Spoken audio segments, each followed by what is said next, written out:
Look, we're wearing khakis. Torso khakis. There was a time where I only bought things in the gray shade, like the cool colors, because it was just so much easier to like put something together. If you got the warm colors and the cool colors, now all of a sudden you're getting dressed in the dark closet in the morning and you come out looking weird. Well, So if you I hire an simplified. architect, they might design a light for your closet. The problem is you wake other people up. That's the problem. There You is a know, light in the closet, but I look at it this way. They're they're supposed to be awake. Everybody's supposed to be awake, right? I look at it this way. You're on my schedule. That's what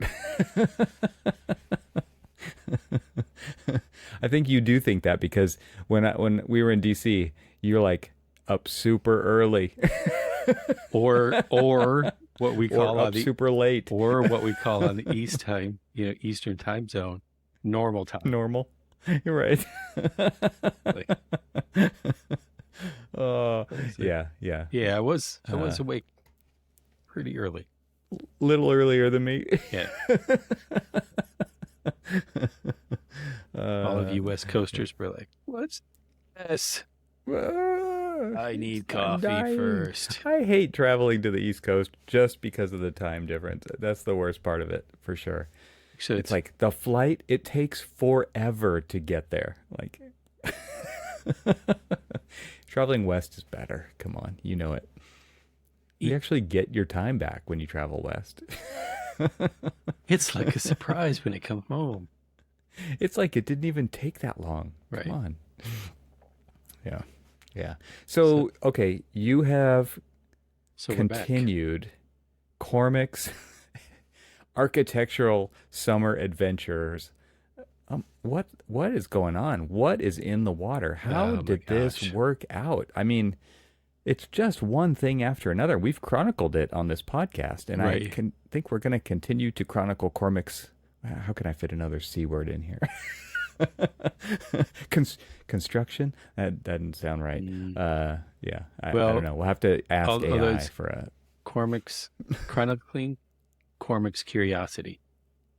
There you go. Yeah, yeah, yeah, There, yeah. So catch us up. There you go. Another C word. Catch us up. catch us up.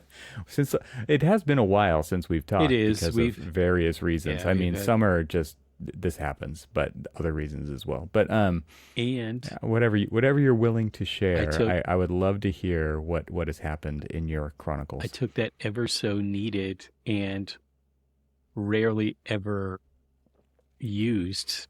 What do they call it? Oh yeah, PTO. PTO. Yeah.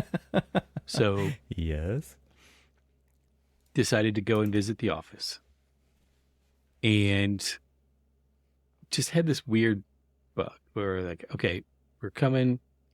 Now's the time if we're going to take any time off to take some time off, just a little week. But if you plan it right, weeks usually end up being like 10 days if Mm-hmm. you're Mm-hmm. if you If you're use smart. if you're It- smart and you like kind of do everything and I tried to be Good. Good on and you. and so it was this particular trip back all the way to the East Coast. Yeah. Um, Yeah. Much shorter trip back east than my yes, trips back exactly. east, but still, here you are. Was going to be one where the whole family wanted to go back, but because of a concert that my son had already bought tickets for, he was going to stay back, but then he was going to come later. And then I thought to myself, all right, are you really going to come to Maryland and, visit with friends and everything? So, oh, yeah, yeah, that's great. Okay. So what I'm going to do, like, ask my wife, I'm like, how about this? Kids go back to Michigan on their own because they're adults and they can do that. Just so, when you're raising kids and stuff and you don't, You're there. yeah, exactly. You just don't You picture made that. it. Right. Good job.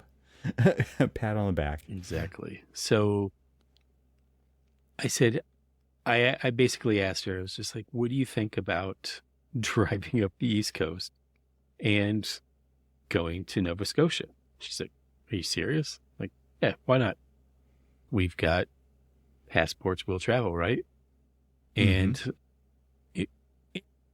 with the knowledge that what it was really going to be. You live across the street from Canada, basically, but you're talking much farther away. I'm talking much further away, much further away, because I'll explain that in a Scotia, in a Nova Scotia.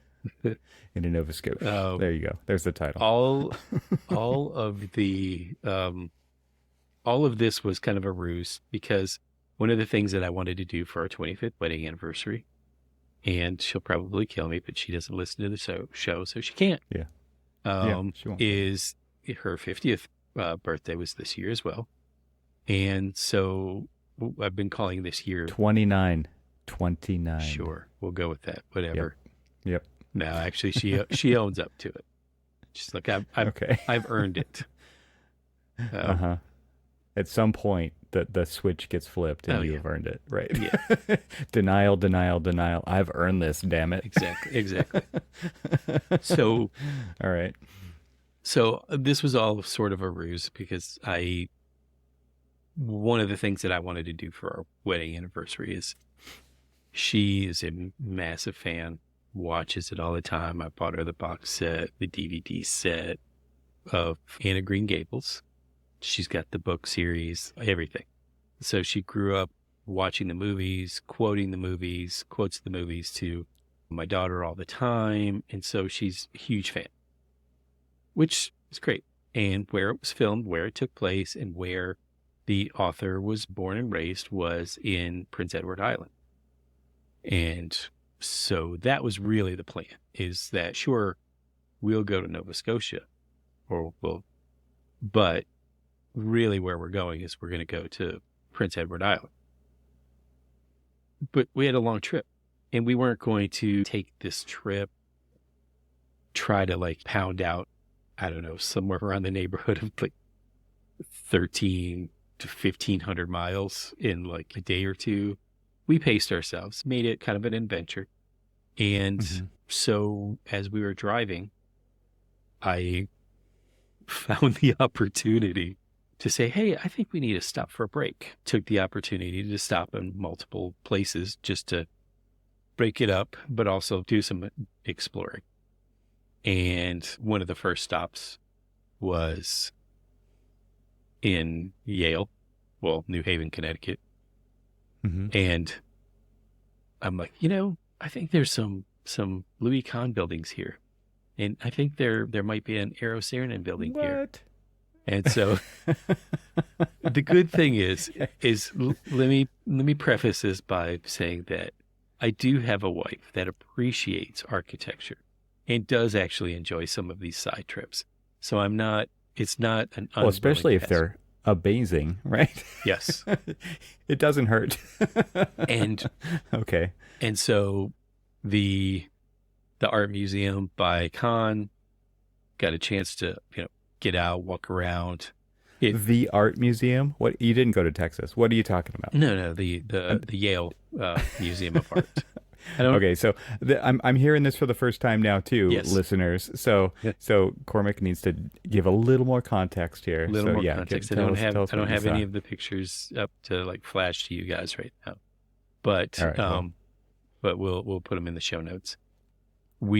So obviously there's a few Louis Kahn buildings on Yale's campus, one of them being an art museum, and that one, it's interesting, beautiful. Like, you're driving down the road, and it, like, because of the way that the road kind of shifts right as you're at a light, you're staring right face to face with it. And it's kind of interesting because I'm curious what everybody thinks of that building. Because what came first, the building or the road? Yeah, probably. That's what I want to know. Probably the road, because there's a lot of older buildings. Lucky. Yeah, that's good. And then we saw the whale, which, if anybody knows what the whale is actually Eero Saarinen's hockey arena on Yale's campus, and amazing. The Yale whale, just an amazing building. Everything that you come to expect and love out of Saarinen's work. This beautiful kind of like rolling concrete that you just look at it and you're like, how? I'll tell you what I would expect and love is some images via text or Instagram from you along this trip. Geez, what you are seriously slacking. You are right. You are absolutely right about that because honestly, you've gone internal here. You've gone dark on us, Cormac. I took some pictures and I did post some pictures, but not a lot. And I am way behind because I do have a lot of pictures to take because you have a lot to go through. I have a lot to go through. And as you can imagine, what is the one thing that happens to you when you come back from a vacation? You start working. Yeah, you get sidetracked. What is inevitably the issue when you come back is that you are bombarded with everything. Hey, Cormac, while you were gone, we did this, this, and this, and we really need you to kind of take a look at this. That's why you got to do it along the way, however imperfect it may be. Yeah, you got to be in the moment. You need to allow us to be in the moment with you. So that is why. But I will say that I just tried to be present for my wife. No, I appreciate. I can appreciate that. Just giving you a hard time here. Totally. I get it, and I understand because here we're going to be talking about like this little architectural trip that I took with no visual aids. You're just going to have to draw it out of me of like, what did you see? Look it up. Look it up, people. Look them up. Coastal Maine. I mean, what can I say about Coastal Maine other than the fact that, damn, it's bucket list. It's these just amazing. So the thing that I started to appreciate on this trip, because one of the things that we did is we took a lot of like side trips into the old downtown, the downtowns that the highways pass by. Cool. Nice. And you got to see the way the town actually lives. In America, they call that the business loop. Yes. Yeah. Well, off the highway. Right. Yes. But the business loop is where the life of the town actually is. And so it was just amazing to kind of like stop at some of these little small towns in Maine. Yes, we actually did drive through Kennebunkport and did not get a chance to because we were driving to, I don't know if, and this is not a sponsor ad, but I don't know if you've ever used the Hotels Tonight app. No, but you tell me about it all the time. I tell you about it all the time. And so, how useful it is. So I have a travel trailer. My hotel is on the back of my truck. This is true. This is true. And I will say that I kept seeing all of these camper vans and campers and kind of like the little adventure vans now that everybody has. Yeah. And just kind of looked at them as, just think of how much money I could be saving if I wasn't trying to find a hotel. No, those you just spend all the money up front, and then there you go. You very slowly get it back. There you go. Prepaid hotel. That's all that is. Something must have been going on in Maine, where from Portland to Bangor, Maine, there was nothing. There was no hotels available. We honestly, not only did we use the app, we looked at other apps, we looked at hotel apps, we looked at everything. There was not a room to be had anywhere. I have no idea. We've experienced this a few times where we were just driving and they're like, sorry, hon, but we're booked up because there's a convention in town. And like within 200 miles of wherever that convention was, there wasn't anything. We experienced this. It seems like on the East Coast, that would be like more in the fall because of just the fall colors and things like that. I mean, maybe it's just summer vacation. We were told you were looking for a hotel, and it was the weekend. And so we were trying to find a hotel as we were driving up the East Coast on a summer weekend where everybody has already got a hotel, which I can appreciate that because we stopped and looked at some amazing views. I could not convince my wife to just get an air mattress and put it in the back of the truck and crash out there, but she wanted what was called a real bed. What's that? Yeah. What kind of adventure was this? I know. I Jeez. know. There was no sense of adventure. But what was amazing about it is we did happen to find like all of not only just like the great little downtowns, but also had the opportunity to find some masterworks. And Yale, I had never been to Yale. I've never been to New Haven, Connecticut. And Mm-hmm. as someone in higher ed, it was actually great to just we got out and we walked around campus and just kind of there was a lot of different like alumni events seemingly going on. There were new student tours and stuff, and so you got to see kind of like how both students and alumni were interacting with the university. And it's good to see because this is what we do. Like this is what this is what I've been doing for the past decade of my life is working on higher education buildings and campus planning and things like that. And to honestly see them in both like the active days of during the school year, but also how do they stand up and how do they live through summer or off, the non-peak hours. Mm-hmm. And it was great to just see it. It's a very, very active community, very active. Like even if the school's not in town, townies are walking through campus.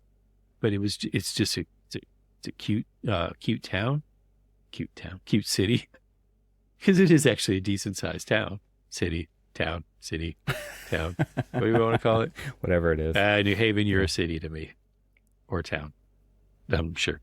But I know that there might be somebody who's listening who is a Yalie that will correct me on this. I'll just wait for that one. Email Cormac. Yeah, I'll wait for that input. But it was great to just, again, not have to convince my wife to go and look at she did, however, refuse to get out when I was walking around the whale because she was done. She was tired. She had enough. She was hungry. And I had to go see a building instead of feed her. Priorities, man. Priorities. Priorities. Good job. Concrete over caviar, woman. It's your 25th wedding anniversary. Yeah.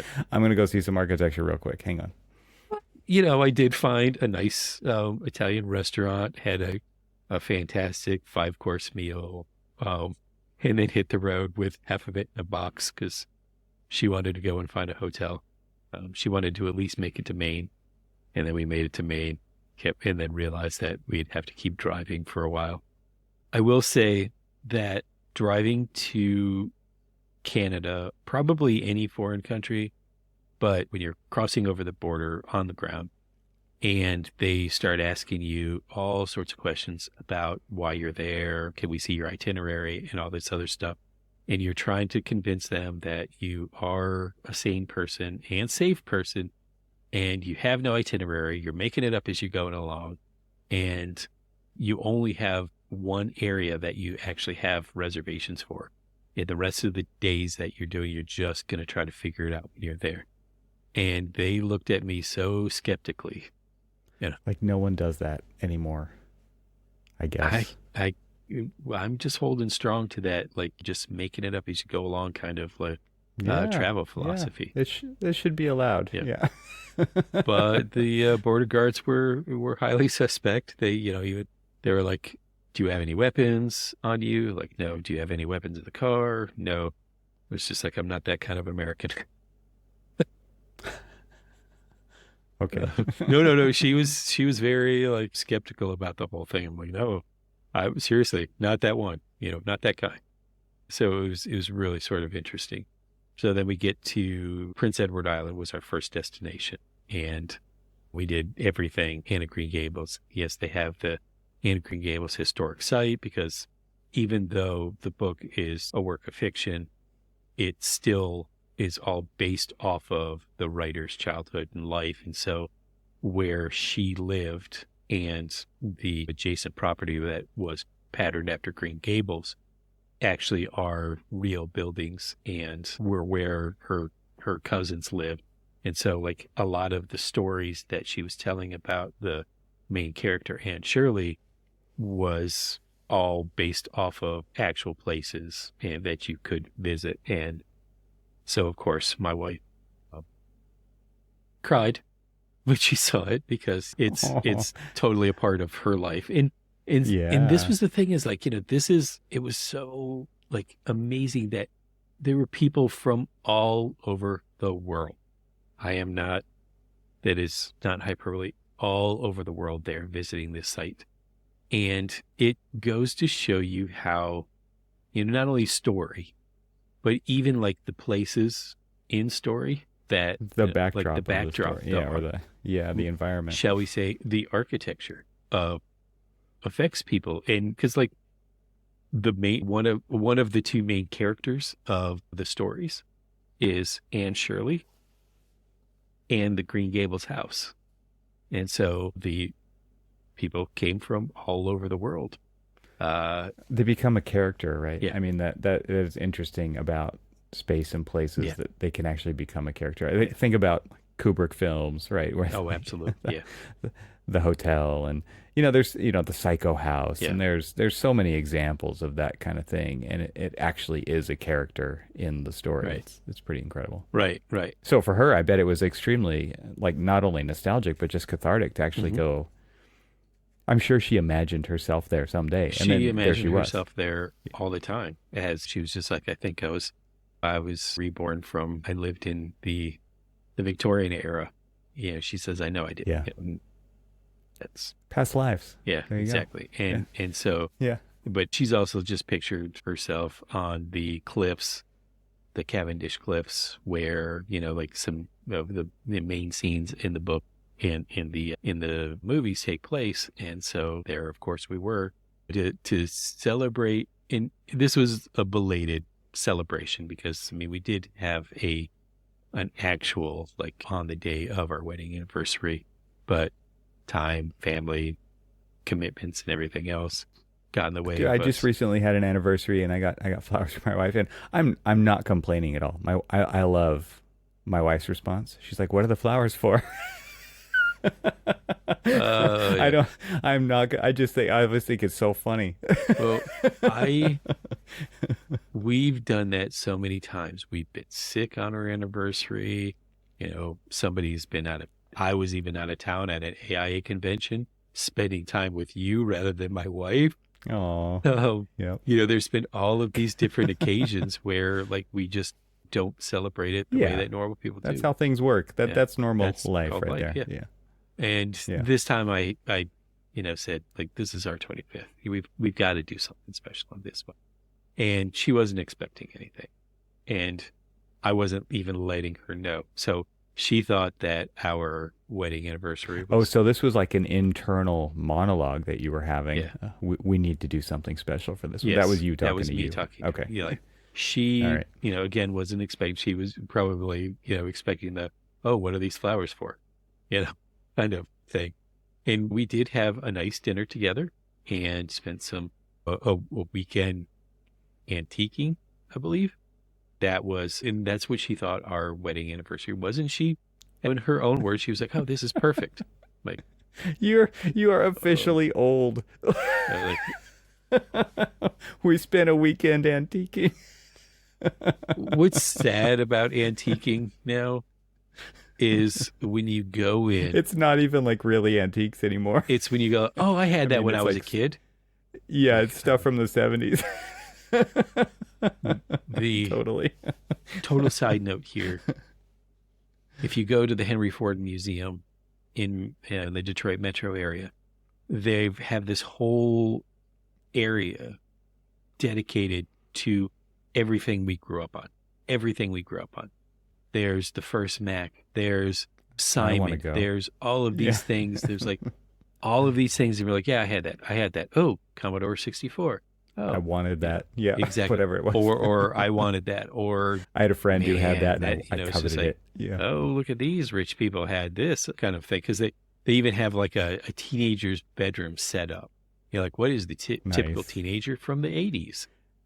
That's awesome. And you look at it and you're like, just a time capsule. And what was funny is, like, the last time we were there, I was standing around with a bunch of other Gen Xers, and I just looked at them. I'm like, well, we're museum pieces. Yeah. And they all just look at me like, official. And every one of them just kind of like drop their head, shake it a little bit. Yeah. Like, yeah. Those are the days. Yeah. Come on, people. But what was great about PE Island was it's just this little bit of an exploration because Look at you. You're like a local calling it PE Island. I don't Jeez. even know if the locals. Although You've adopted it as your second although home. I will say that when I don't want to jump ahead in the story, but there was somebody who definitely called me out as, yeah, you can tell you're not local, was their exact words to Well, me when I said a certain word. and there you are. Yeah, Exactly. you're not. So not a local. Yeah. Although there's an interesting accent in PE Island where it's kind of it kind of almost is a mix between Irish and Minnesotan. There's like this interesting accent, and You could probably like actually detect the path that oh people yeah. took. So That was it. like you know, Except you're talking about like kind of a reversal of exactly. that. If Well, no, because so yeah. like everybody. So one of the other reasons why we wanted to go there is this is Nova Scotia has roots in my family's history, and so like my Yeah, family same. immigrated from Ireland to Nova Scotia, from Nova Scotia to the United States, and there's still a lot of my family that had immigrated originally from Ireland to Nova Scotia, still in Nova Scotia. In fact, a lot. Hmm. And I'll tell you why in a sec. And so that was one of the reasons why we wanted to go on this trip as well, is because there's family history on both sides. Well, so we decided to explore Prince Edward Island and drive around there as much as we can and see as much as we can. It's not that big, so if you're not deliberately staying at one of the resorts or like a local who really kind of knows where you're at, you sort of like, sort of, not a lot to You see. can see it all pretty quickly. You can see it all pretty Yeah. quickly. So when we decided, let's go down to Halifax and explore around Halifax. We took a ferry across the North Atlantic from Prince Edward Island to Nova Scotia, and kind of like drove in, and then ultimately ended up driving into to Halifax. And what's amazing is you can see the roots of Halifax being a old fishing town, but also a major seaport for where a lot of immigration happened. A lot of immigrants came to Canada, but they came through Halifax. And so Halifax was sort of the Ellis Island of Canada. Right. So fair enough, they've got the Canadian Immigration Museum. And so of course we had to go there because I kind of wanted to look at some of my family history and just see kind of like, okay, when did my grandparents actually come over from Ireland? So you have access. You can actually go see Yeah. go through the records. Yes, And, yeah, that's which cool. was amazing. But what was even more amazing about it is that the U.S. Census has actually got my grandmother's, or my great grandmother's birthplace wrong. She was not born in Ireland. She's actually been in Canada for generations, but in Newfoundland. And it's like a lot of her family. And so she had immigrated from Newfoundland to Nova Scotia, kind of back when there was like no real, like they weren't necessarily part of Canada in the way that they are now. They were like kind of these individual provinces. There was a lot.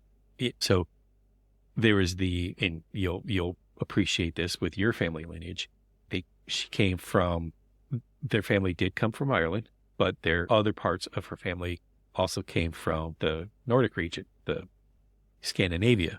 And so there's a lot of Scandinavian, Irish, and Scottish in Newfoundland, Labrador, and Nova Scotia. And so there's now I have, for a future trip, even more to explore. Because these are like islands separate. I would have had you look up my grandmother's side of the family if I knew you were there because, there's my dad's side, his mother's side came through that way, the Patrickan family. So Ireland to Canada to Kansas. Yeah. Well, there's still a little bit of lineage history that I need to look up, and it's my connection through my grandmother to the Troxels. Oh, yeah, that's right. That's Exactly. right. I So I forgot still about need to that. figure that out. So Yeah. so it was really interesting. And so as we know, because we had already talked about this, that if I was going to be in the area, if I was going to be in Nova Scotia, there's one person that I was going to be looking up. For eagle-eyed listeners right now, they may remember a previous conversation of something that happened at the AIA conference in Washington, D.C. in June. Somebody geeked out. Maybe catch everybody up. Give everybody, again, a little bit of context. So here. at the AIA convention in June, I was at the Lake Flato discussion on design, and me and our buddy Brett were sitting near the front row, and I'm sitting here chatting with him and all that other stuff, and he's kind of like bumping me, he's like elbowing me, he's like, hey, there's your boy. And I'm like, what? And then at first I didn't see who, I saw Steve Ehrlich. So, oh, hey, Steve Ehrlich's there, kind of like walking by, and then I saw Brett's like, not the other one. Yeah. and then I saw walking next to him, Brian MacKay-Lyons. And so when I had confronted him, which sounds like a very harsh word, You I stalked. stalked him. I was going to, I was not, Politely. again, not going to be, politely I stalked was him. again not going to be that guy that followed him in the bathrooms. But when I turned the corner and realized, oh, they're in the bathrooms, I'm not going to do that. But met him out in the corridor. We sat and we chatted. I had mentioned to him that we'd be coming into Nova Scotia. And he's like, oh, you got to look me up. And so I did, which was great. I did, which was amazing. But so as we're sitting here, we're chatting. And again, he's very much like the border guard. It's like, oh, we're only going to be there for a little bit of time. And trying to explain to everybody, this is just a scouting mission. This isn't like the big grand. We've already made a pact with ourselves that the next time we go back, it's a 2-week vacation. It is not a 2-day vacation here, 2-day vacation there, and then we're kind of out. It is we need to it was more, the whole thing was basically all about getting my wife to Green Gables and her experiencing that. Sure it was. That was, Yep. and yes, and Right. then the follow up, and yes, I still wanted to, but so The story behind the story behind the story. So we did go to Lunenburg, which is where Brian MacKay-Lyons has got, or MacKay-Lyons Sweetapple is the firm, but Brian MacKay-Lyons has got his office in Nova Scotia. He has an office in Lunenburg, and he actually also has an office in Portland, Oregon, because they are doing, I'm saying, You need to get him on the podcast. And that's all I'm saying. I'm thinking we might be able to. Okay. Let's do it. And so what was funny is here you are. It's just like, oh, you don't want to meet your heroes kind of thing. And, again, I appreciate the work that he does. I appreciate the regionalism. I mean, regionalism is something that I learned to love and appreciate through the Rural Studio and the teachings of Sam Mockbee and all of these other, a lot of the architecture firms that I really like are regionalists, really. The Marlon Blackwells, the most architects. Well, yeah, I shouldn't say most architects, but I would say, people do kind of specialize regionally.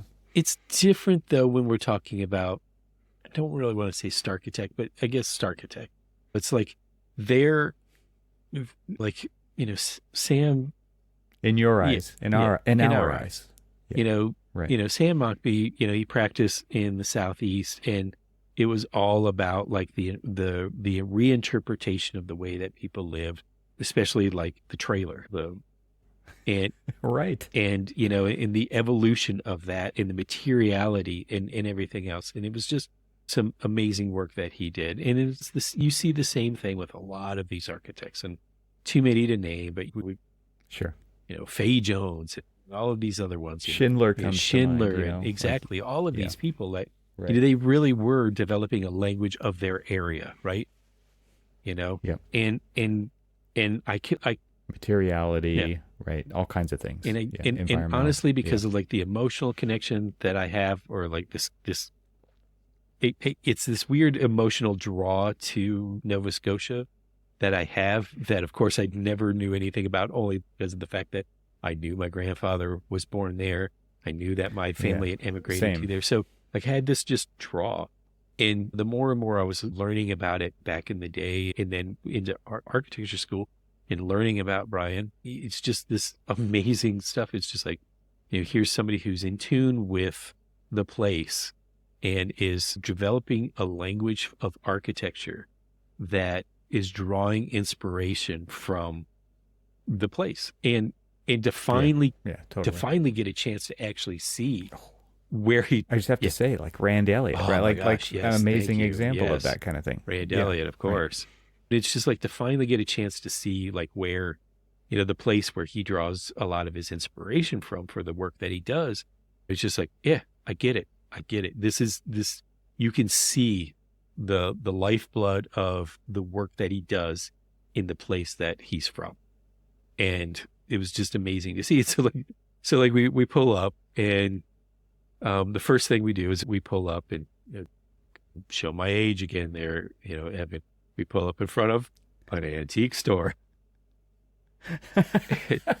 And so we go into there first. And then I'm kind of like rushing her. I'm like, I want to. This is how you break the ice when you go to a new location. Yeah, exactly. It's just my wife truly believes that we are going to find that. You know how you hear all these stories of like people who find like these hidden treasures of like, hey, I bought a Picasso for like 50 cents at. I just saw a video of somebody who scored like 2 Eames lounges with ottomans at a 3 of them actually. So right, and it was like behind me is behind me is a knockoff Eames lounger, but not the Plycraft one, but a Selig one, which is a little bit closer to like more. It's closer to the style of the Herman Miller Eames lounger, but got the whole thing for $300, and still, great condition. It's still a mid-century seat. It's in great condition and all that other stuff. Especially with the bouquet in your image here, like you can't even tell. It's perfect. Yeah, I know. It's a great Archispeak prop. Yeah. Every time I sit there, it's just like, yeah, no one can see it. There was one. You're covering it up. There was one setup that I had that it was actually over my left shoulder here. You could see it. But anyway, behind the scenes of the Archispeak podcast. So I finally say, hey, there's a building I want to go check out down there, which happened to also be his building that he did. Is this code? Like your wife has got to She know what that knows. means. So we're walking up, and I see this guy all dressed in black standing outside this building with his back towards us, and I'm like, hey, there's Brian MacKay-Lyons. She goes, the building? I'm like, no, the dude. The dude. And so she's like, all right, see you later. Like she let me kind of like scurry up there, and I walk up. Go fanboy over there. Yeah, totally. And so I walk up, and I'm like, Brian, and he like turns around and goes, hey, I remember you. I'm like, whew, good. Yeah, nice. Like, nice. I'm glad, because then because if not, this will be creepy. I'm here. Exactly. So we had a few conversations before I left anyway, just to kind of let him know that I was going to be in town, and that if he was even remotely around, I'm going to be knocking on his office door. And it's a great little office. It's a smaller satellite office, probably, I don't know, maybe a 6-7 person setup. That just fits in beautifully with his old fishing village. Did I not send you pictures of Lunenburg? Of like the I don't. Yeah, I think Okay. you did because it reminded me of some stuff I visited in Yes, Scandinavia, like Norway specifically. and it draws a lot of from those coastal fishing villages in Europe, Right. in the North Atlantic, and just those very, very vibrant colors. Hmm. These, and so you had It's very it picturesque. is, Yeah, and the it is, scale is very yeah, small of everything, but it's just kind of it's really beautiful how it is just kind of organically grown over time, and you can just yeah, see it. You yeah. can see the layers, right? It's incredible. And I may be getting this wrong and exactly. So it's a UNESCO World Heritage District, and it Okay. is one of two in North America. And I believe Quebec City, I could be wrong, is the other uh, Mm. UNESCO World Heritage District. Um, which, by the way, to just Just just dropping dropping that names. name Yeah. there. But and so we sat there and we talked for a while. My wife was sitting there, and we just had You told me that you talked to them, and I'm like, and you recorded it, right? Come a. on. I should have. I should have. But I bet it would have been cool to oh, hear. the Yeah. thing, it was so fun though, but because so we talked about a lot of things, including American politics, which I'm gonna just say right now, not a fan. So He no, isn't. Okay. uh, Not no surprise. which Who would be? yeah, and it's oh my gosh, it's so like in recent years, and I'm not even going to go here, but I am going to at least just say that in recent times, in the many different client meetings with overseas clients, and then with the meeting with Brian and all of these other people, people are talking. The world is talking about America, and the world is talking about Hmm. American politics, and none of it is favorable. But and I'm Sure. going to move Of course. on because this is not the show, and we ain't talking. Um, but what was amazing, and this was just like for him to give me this time was great because we sat there and he pulled out his iPad and we zoomed around the islands and he was showing me all of these like favorite places and stuff like that. He's like, this is not too far of a drive. Go see this. And the This is next the time best way I, to get the oh my insight Lord, about yes. anywhere. Yeah. Just you need someone Yeah. like that who could just say, you need to do this and this and this and this, and that's the best kind of Yeah. tour guide there is. Because Yeah. he was like, obviously you're not doing it now, but the next time you're here, you need to go and spend some time here because this is the most amazing place in Nova Scotia. And it's like on the far end, closer to where my people are from. My people. and so and so he was like walking through his favorite spots, his favorite locations, places that you, as a local, when you're just sitting there with pride talking about your place, that was the time that I got from him, which was just amazing because That's cool. again, this is like, I sort of always lament about some of the choices that I made about of what I practice because Hmm. I've been at firms that were small firms that were deeply rooted in, like, say, St. Petersburg when I worked for the small firm there, which now a friend of mine owns, and how deeply rooted it is in, creating a language of architecture that's based off of the place it is. And and again, like I said, to be sitting there in his office and you can kind of see the inspirational roots of all of, maybe not all, but most of the work that he had on display. And then you see like all of these nice physical models that he's built from the, like the slide house or the two hull house and all of these other houses and stuff that, Can you talk about that real quick before you? I mean, just talk about that property oh, and what's going on yeah. there because I'm sure there's a lot of people who've never heard about Okay. that. So I mean, if you want to finish what you're doing and then no, and no, then no, talk no, about because it, whatever all of order you no, think because is all the of it best. actually leads into. So he's like, he basically said, and he may have said this, and I may have interpreted it as, oh, why don't you just drive out to my property and drive around and you can look and see all of this stuff. You He heard may or what may you not wanted have to hear. said that, but that's what I heard, and that's what I Okay. did. Yeah. So talk about the property. And Like, what so is this? the Like, farm, because um, yeah, and this is which is crazy. amazing because like, so some of the houses that I was introduced to his work are on his property. And it's this big, big property overlooking the Atlantic Ocean on the rocky coast of Nova Scotia. And there you just see you see like this. What's amazing about it is you see this evolution of his work. You see the slide house, which is, if anybody is familiar with the slide house, and if not, we can put a link to his website that You're gonna that have shows. to Yeah, put I'm links to gonna all have these. tons of links. Yeah.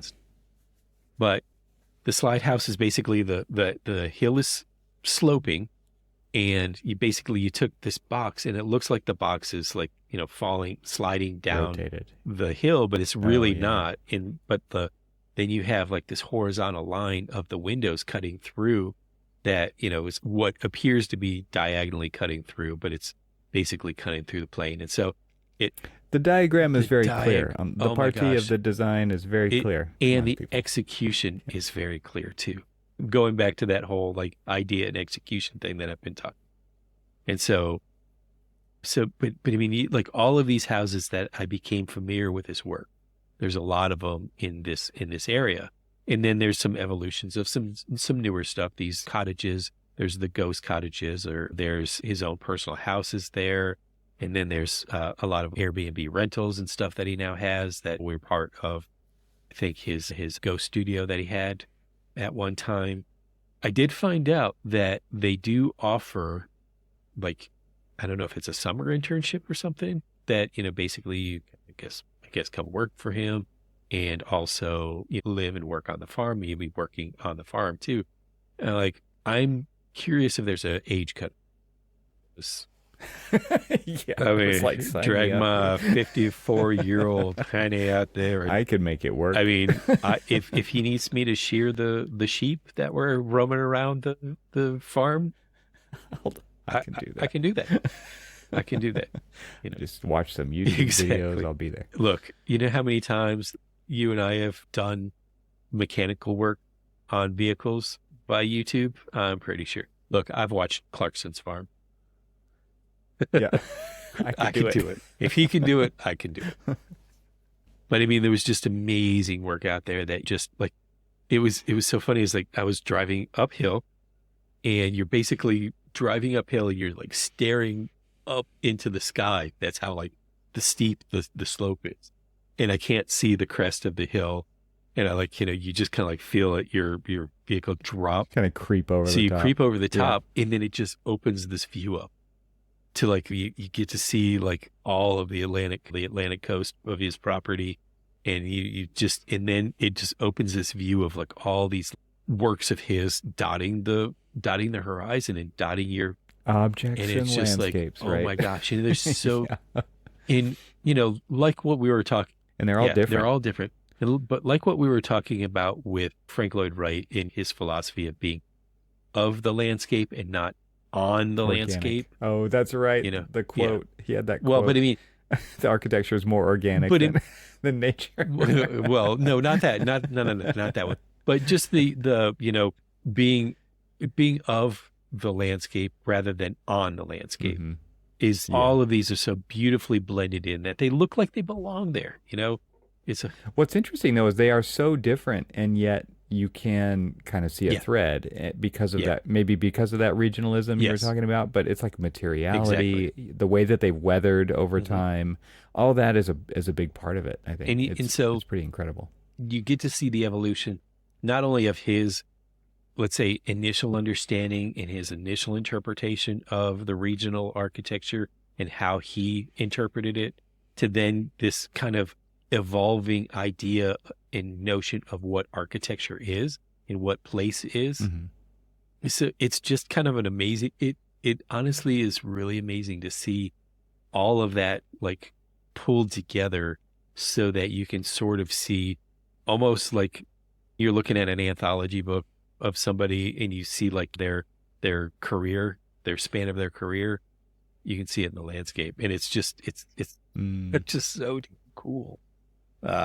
Yeah. And I think so. Like then we were driving around the landscape, and then as we were driving out, I saw kind of a dirt road that there was another house on, and I'm like, and then there was like a sign, a for sale sign, and so I'm like, yeah, let's just go and look and see what our future Why property not? could be.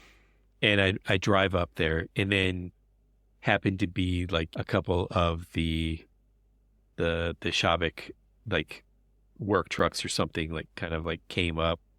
And so as we were kind of like driving around, I kind of like waved at them. They waved at me, but they were there to see if make sure I wasn't up to no good, which Mm-hmm. no one can ever ensure that. Like I'm always up to no good. So nice try. Oh, Yeah. really? Yeah. You know, Yeah, I'm sure you looked very threatening. I did. I had Always. an Auburn baseball cap on. And you know how that is. I'm from the South. Mm.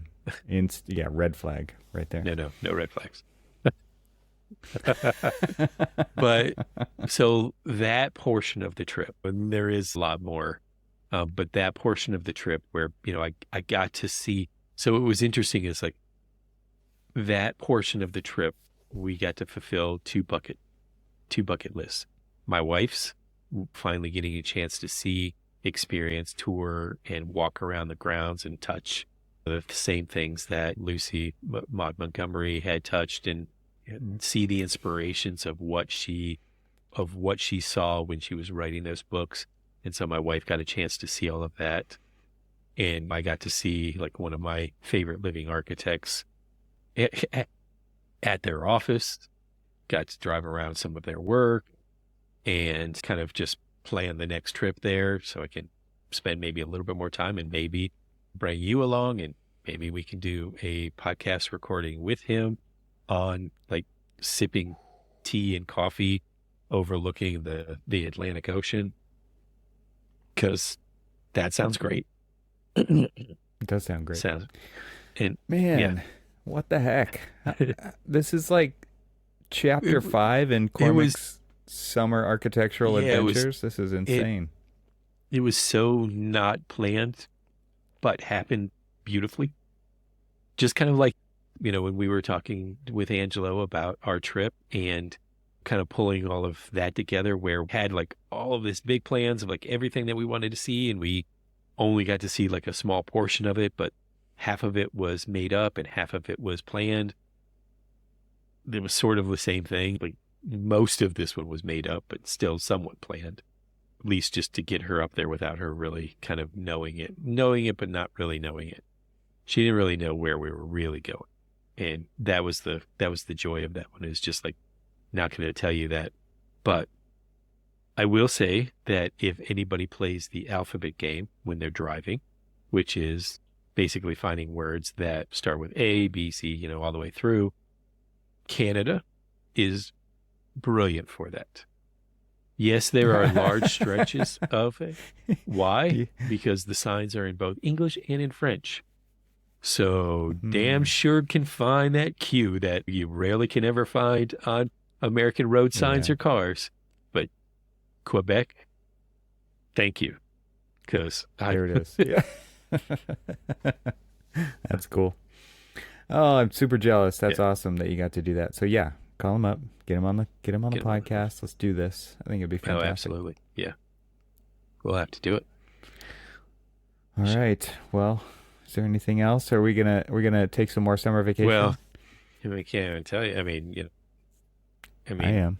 Yeah. Who knows? I've been working my booty off here. I'm ready for one. Oh my God. Well, you do actually have a trip coming up.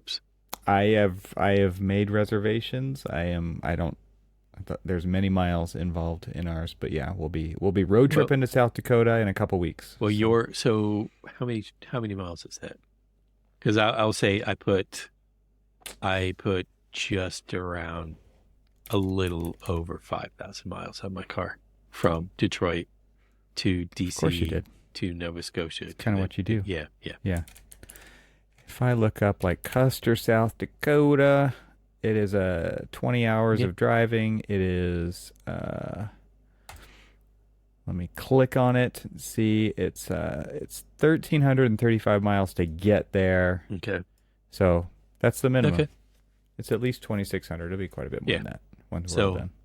be- Oh, I'm not even going that way. I'm going up. I'm going through Boise. wait.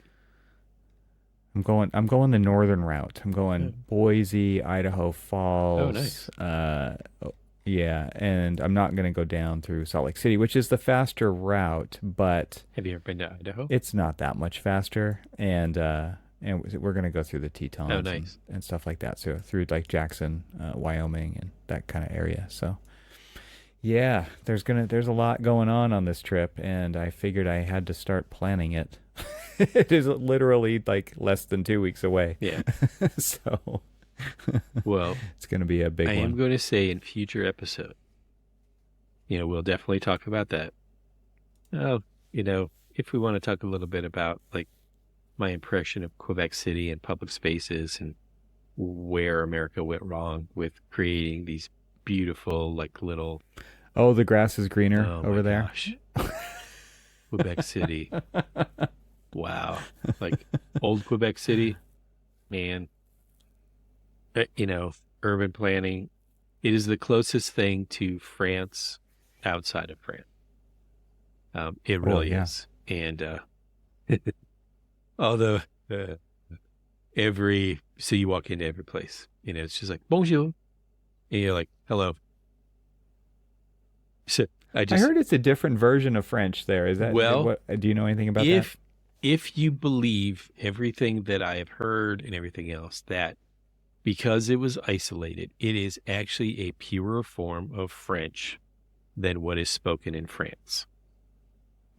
So France has evolved. Is that what you're saying? And this one and it did not. It has been isolated, and so it is Interesting. like when it was introduced, it is that you sit and you talk to everybody, and they have a very, actually on Prince Edward Island at the bed and breakfast that we stayed at, we, had breakfast with a couple from Montreal, and the lady was born in Montreal, and the husband was actually from Chicago. She had a very, very heavy, thick French accent. And we were talking about, we're on our drive home, we're going to be hitting places like, Quebec City and Montreal. And since you live in Montreal, where do you suggest we go? She's like, skip Montreal, spend more time in Quebec City. I'm like, oh, okay. An honest review. It was total honest review too. And opinionated. Yeah, it's good. So we did. We spent some time, day and a half actually, in Quebec City, and obviously there's much more time that needs to be spent there. But I need to take my daughter, who is learning high school French, to at least get us through there because nice. You do. I mean, everybody speaks English, but everybody else, speaks French, and it's the. You can see on my Instagram page a few pictures that I took, both of my night shots and also the daytime shots of old Quebec City, and walking through there with, just this whole activation of the street and the little alleyways. The alleyways are used as like extensions of the shops, and where local artists are setting up kind of like their easels with all of their like work. And we bought some color pencil drawings of Quebec City from this one artist, and it was just it's something that for some reason we aren't really too far off of having kind of that like activated street life in some of like these old downtowns that we were driving through, kind of avoiding the highways and driving through some of these little old like main streets. But there's just something very, very American about our main streets versus their very European versions of it, where like in like old Montreal and old Quebec City, and even in Lunenburg where we were at, the street activity is so very European. They use every space. All of the spaces are a place where you can have a cafe or you can cram something in there, right? And it was just, you're totally. Like, why don't we do this? It's like an old city. Yeah, it was cool. so delightful. So delightful. Nice. Man. Well, how do you say goodbye in French, Cormac? Au revoir. Au revoir. Au revoir.